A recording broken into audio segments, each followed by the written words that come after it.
such as at the time they were 5 or 6 years old, they knew how to write out a check, make a deposit, because not being able to see, I couldn't do it myself. So I had to teach them to do it. They had to go in the grocery store with me and learn how to pick out the items. I would spell the words out to them. They would find it and put it in the buggy. And they would do this at the age of 2. And as they grew up and started their own life, I come to the point that I wanted to go back to college to further my education. I went to Michigan, got a guide dog,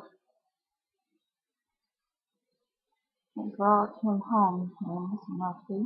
He was a lab retriever cross. He was crossed with Labrador and retriever.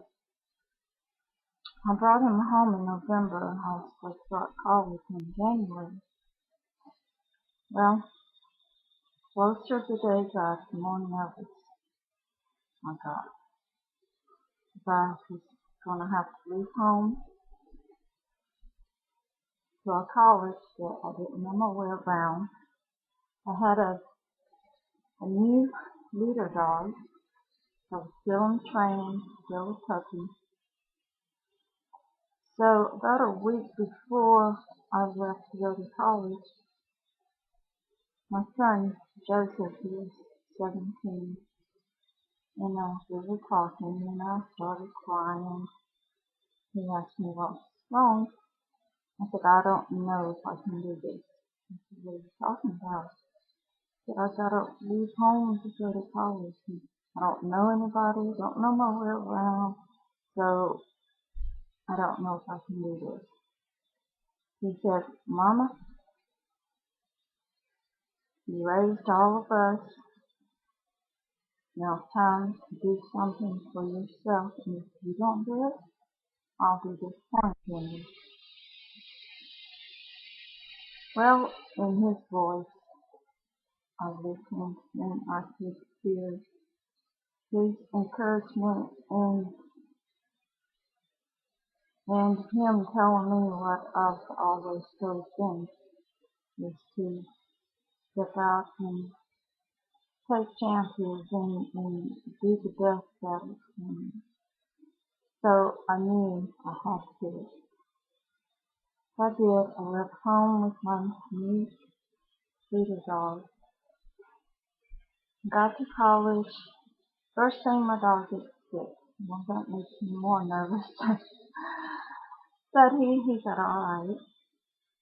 And first week of college, the RAs, they were really nice. The residential assistant, they helped me teach my dog their class. And by the time the mobility instructor got there, he was showing me the easiest route. Well, my leader dog just started walking straight to the class. And so the mobility instructor said, you don't need me, you have Murphy. So we went off through college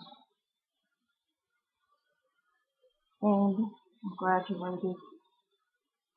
And Murphy walked across the stage with me. Murphy and I were a team. I had to listen to him, and he had to listen to me. I had to learn to trust this dog. And before I trusted him, I would talk to myself, why am I trusting the dog? Is he really going to keep me safe? Is he going to keep me from running into things? Well, I had to learn to trust this dog. And I learned that this was the greatest dog in the world. Murphy understood things that was unbelievable. We were a great team because we could listen to one another. We trusted one another. We were bonded, and that's what it takes for a team to be successful.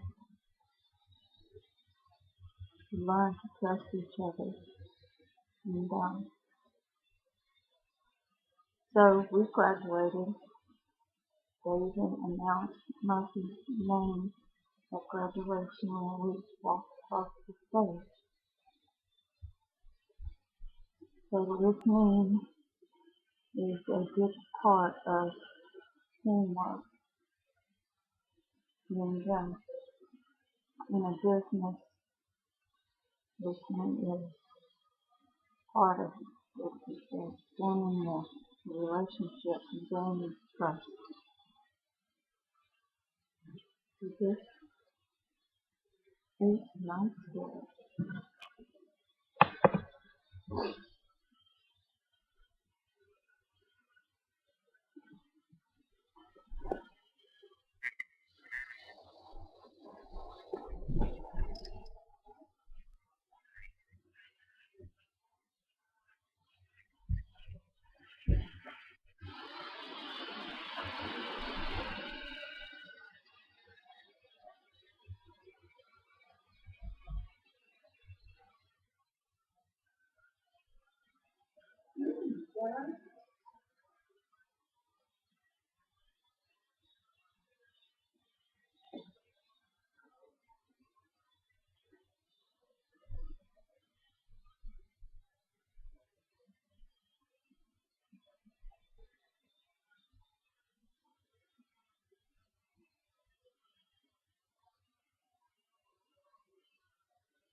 Okay.